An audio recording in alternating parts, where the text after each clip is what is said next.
পহেলা বৈশাখের ব্রেকফাস্টে এই রেসিপিটা অনায়াসে রাখতে পারো। একদম সিম্পল পনির পরাঠা। তো এত সুন্দর এই পরোটা, ভিতরে একদম পুরো পনিরের পুর ভরা। তো চলো রেসিপিটা দেখতে থাকো।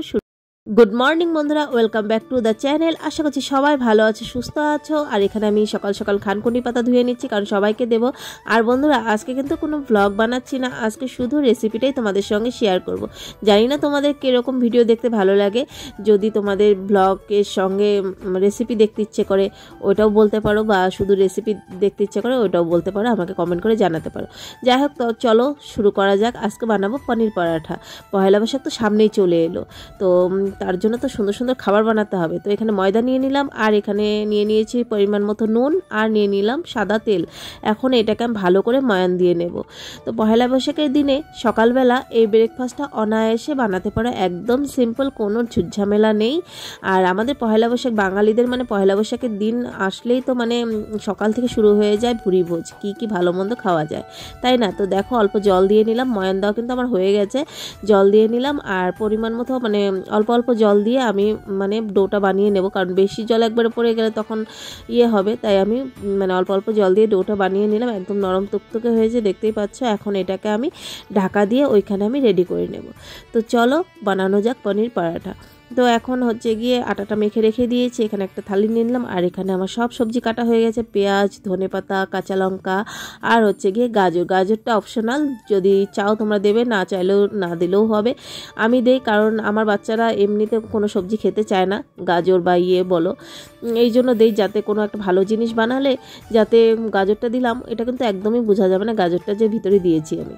তো তার জন্য দিয়ে দেই, যাতে বাচ্চাদের পেটে একটুখানি সবজিটা যায়। এই জন্য কোনো একটা কিছু এইভাবে বানালে যে ওদের পছন্দ, তখন আমি ওইরকম করার চেষ্টা করি যে কোনো একটা ভেজিটেবল যদি অ্যাড করা যায় অ্যাড করে দিই। যাই হোক, এখানে আমি গ্রেট করে নিচ্ছি পনিরটাকে। তোমরা চাইলে হাত দিয়েও কিন্তু নিতে পারো, মানে করে ম্যাশ করে। তো এখানে আমি গ্রেট করে নিলে বেশি ভালো হয়। তো নিলাম, যে এইটুকু মানে গ্রেট হচ্ছিল না, ওটা আমি কী করলাম, হাত দিয়ে ম্যাশ করে নিয়েছি। প্রথমে দিয়ে দিলাম গাজরটাকে, একদম গাজরটা আমি গ্রেট করে নিয়েছি, কারণ যদি আমি দাও দিয়ে করে মানে কুচি কুচি করে দিতাম, ওটা একটুখানি বেশি মোটা হতো, তাহলে ভালো হবে না। তাই গ্রেট করে নিয়েছি গাজরটাকেও। আর এখানে দিয়ে দিলাম কাঁচা লঙ্কা, আর ঝালটা অবশ্যই পরিমাণ মতো তোমাদের হিসাব মতো দেবে। দিয়ে দেবো পেঁয়াজটা একটু বেশি করে দিচ্ছি, কিন্তু পনিরের তুলনায় পেঁয়াজটা মানে বেশি দেবে না, পনিরটা যাতে বেশি থাকে, তাহলে কিন্তু খেতে ভালো লাগবে। আর ধনেপাতাটা একটু বেশি করে দিচ্ছি, আর এখন তো ধনেপাতা পাওয়াই যায় সব সময় সব জায়গায়, তো ধনেপাতাটা একটু বেশি করে দিচ্ছি, তাহলে কোনো পরোটা কিন্তু খেতেও ভালো লাগে। তো এখানে দেখো পরিমাণ মতো একটুখানি নুন দিয়ে দিলাম। এখন দিয়ে দেব আজওয়াইনটা যদি চাও তোমরা দেবে, যদি ভালো লাগে দেবে, না হলে না দিলেও হবে। দিয়ে একটুখানি পেটের জন্য ভালো, আর মানে ওটার সেন্টটাও ভালোই লাগে। আর লঙ্কার গুঁড়ো দিলাম, এটাও তোমরা যদি, যে লঙ্কার গুঁড়ো অনেকে ভালোবাসে না, না দিলেও হবে। আর দিয়ে দিলাম গরম মশলা গুঁড়ো, বা লঙ্কার গুঁড়ো, গরম মশলা গুঁড়ো বা জিরে গুঁড়ো, যে যেমন চাও এমন দিতে পারো। আবার না দিলেও কিন্তু এমনিতেও কিন্তু খুবই ভালো হয় এই পনির পরোটা। তো যাই হোক, আমি হাত দিয়ে ম্যাশ করে নিচ্ছি। হাতের মতো কি আর কোনো কিছু হয় বলো? হাত দিয়ে যেভাবে ম্যাশ করে নেবো পুরো মিক্সড হয়ে যাবে, কারণ সবজি, পেঁয়াজ, নুন, পনির সবগুলো সুন্দর করে একদম মেখে নিতে হবে। তো দেখো আমি এভাবে মেখে নিচ্ছি। আর এই পনির পরোটাটা একবার ট্রাই করে দেখো, দারুণ লাগে খেতে। বাচ্চা থেকে বড়রা সবাই কিন্তু খুব পছন্দ করবে, আর খুব চেটে পুটে খেয়ে বারবার বাচ্চাদের টিফিনেও কিন্তু খুব সুন্দরভাবে এই মানে পরোটাটা দিতে পারো। যাই হোক, এটাকে এখন ভালো করে মেখে নিচ্ছি আমি।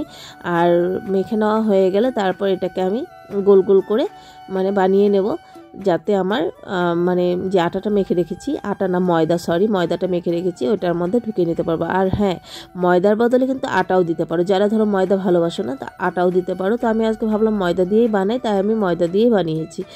তো আটা দিয়েও কিন্তু এই পনিরের পরোটাটা বানানো যায়। তো দেখো, এখানে আমি সবগুলোকে গোল গোল করে নিলাম। যাই হোক, এখানে এখন ঢাকনাটা উঠিয়ে নিলাম ময়দাটার। আর ময়দাটা এখন মানে একটুখানি 10 মিনিটের মতো ছিল, সুন্দর নরম তুকতুকে হয়ে গেছে।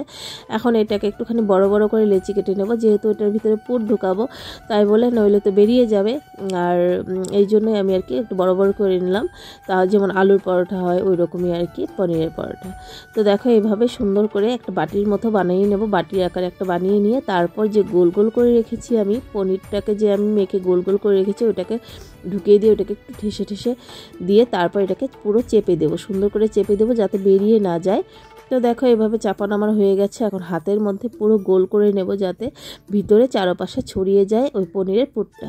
তো দেখো এভাবে সুন্দর হাতের মধ্যে গোল করে নিলাম। এখন আমি একটুখানি নিয়ে নেব এটার মধ্যে ময়দা, আর একটুখানি আগেই মানে ঠেসে ঠেসে দিলাম। তো একটুখানি ময়দা নিয়ে নেব, তোমরা চাইলে তেল দিয়েও বেলতে পারো। আমার মনে হয় ময়দা বা আটা যেটাই হোক ওটা দিয়ে বেললে মনে হয় ভালো হয়, তাই আমি ময়দা দিয়ে বেলেছি, বা আটা দিয়ে বেললেও হবে। যাই হোক, এটা এখন আমি বেলে নিচ্ছি আস্তে আস্তে করে, যাতে বেরিয়ে না যায়। সুন্দর করে আস্তে আস্তে করে এইভাবে মানে ইয়ে করে নিতে হবে, বেশি ঠাসা দিলে কিন্তু বেরিয়ে যাবে। আর অবশ্যই কিন্তু আটা হোক বা ময়দা হোক, লেচিটা একটু বড় করে ইয়ে করবে, তাহলে আর পনিরের পুরটাও বেশি করে দিতে পারবে। তাহলে পনিরের পুরটা বেশি করে দিলে তো মানে কি বলবো, তখন পরোটাটা তো অটোমেটিক টেস্ট হবেই, যেহেতু পুরটা বেশি ভরা আছে। আর যদি লেচিটা ছোট হয় তখন পুরটাও কম যাবে, তাই না? তো আর বেশি করে যদি আটা নিয়ে লেচি কাটা হয় তখন কিন্তু পরোটাটাও সুন্দর হয়, বা একটা খেলে বা দুটো খেলে কিন্তু পুরো পেট ভরে যায়। তো দেখো বানিয়ে নিলাম, এখন আস্তে আস্তে সুন্দর, একদমই কিন্তু বের হয়নি, দেখতেই পাচ্ছ যে পুরটা কিন্তু একদমই বের হয়নি। আর সুন্দর ভিতর থেকে মানে উপর থেকে দেখা যাচ্ছে ভিতরে যে ধনেপাতা পনির আছে, পুরো বোঝা যাচ্ছে, কি ভালো লাগছে। তারপর এটাকে আমি ভেজে নেব, মানে তেল ছাড়া আগে প্রথমে ভেজে নেব। প্রথমে যদি তেল দিয়ে দেই তাহলে কিন্তু পরোটাটা ভালো হবে না, তাই আগে প্রথমে ভেজে নিচ্ছি, সুন্দর করে রুটির মতো করে ভেজে নেব। আস্তে আস্তে গ্যাসের আঁচটাকে কম করে দিয়েছি, আর এখানে ভেজে নিচ্ছি, এপিট ওপিট উল্টে ভেজে নেব। আর তোমরা চাইলে সর্ষের তেল, সাদা তেল বা বাটার বা ঘি যে কোনো কিছু দিয়ে ভাজতে পারো, তোমাদের যেটা পছন্দ। তো দেখো এভাবে আমার ভাজা হয়ে গেছে। এখন এটার মধ্যে আমি সাদা তেল দিয়ে দিয়েছি, এই যে সাদা তেল দিয়ে দিলাম। আর এটাকে এখন আমি এপিট ওপিট করে ভেজে নেব, আর আমি বাটার দিয়েও ভাজবো। তো বন্ধুরা একটা কথা বলি, তেলের থেকে কিন্তু বাটার দিয়ে ভেজেছি ওইটা কিন্তু বেশি টেস্ট হয়েছে, আর ঘি দিয়ে ভাজলেও কিন্তু খুবই টেস্ট হবে। কিন্তু তেলেরটাও কিন্তু খারাপ হয়নি, তেলেরটাও ভালো হয়েছে। তো দেখতেই পাচ্ছি যে এখন আবার বাটার দিয়ে ভেজেও দেখিয়ে দিচ্ছি, তেল দিয়েও ভাজলাম আবার বাটার দিয়েও ভাজলাম। তো দেখো আমার সুন্দর কিন্তু ভাজা হয়ে গেছে। এখানে এইভাবে সুন্দর করে ভেজে নিচ্ছি, আর একদম নরম তুকতুকে হয়েছে, মানে না খেলে তোমরা বুঝতে পারবে না। তো দেখো এখানে আমার পনির পরাঠা রেডি, পয়লা বৈশাখ স্পেশাল পনির পরাঠা, ব্রেকফাস্টে জমে যাবে। তো চলো এখন সবাইকে খাবার দিয়ে দেই। আর আজকে আমি ব্লগটা শেয়ার করলাম না, তো যাই হোক আজকে রেসিপিটা শেয়ার করলাম। আর রেসিপিটা কেমন লাগলো কমেন্ট করে কিন্তু জানাতে ভুলো না। আর একটা করে প্লিজ সবাই লাইক করো, কমেন্ট করো, শেয়ার করো। আর চ্যানেলটাকে সাবস্ক্রাইব করা না থাকলে চ্যানেলটাকে সাবস্ক্রাইব করো, আমার পাশে থেকো। আর এখানেও খাচ্ছে, এখন অফিসে যাবে। তো দেখো ভিতরটা খুলে দেখাই, কতটা পুর ভরা পনির, ভিতরে একদম পুরো পনিরে কিন্তু পুর ভরা। আর খেতে দারুণ হয়েছে, এটার সঙ্গে ধনেপাতার চাটনি বা সস বা মেয়োনিজ যে কোনো কিছুর সঙ্গে খেতে পারো। আর ও খেয়ে কী বলছে এটাও দেখো। তো টিভি চলছিল তাই মিউট করে দিয়েছি, বলছে খুব ভালো হয়েছে পনির পরাঠা। তো আমার বাচ্চারা খুব পছন্দ করেছে, হাজব্যান্ডও খুব পছন্দ করেছে, ওদের পছন্দই আমার পছন্দ। তো তোমরাও অবশ্যই তোমাদের পরিবারকে এই রেসিপিটা করে খাওয়াবে। তো চলো আজকের মতো সবাইকে টাটা।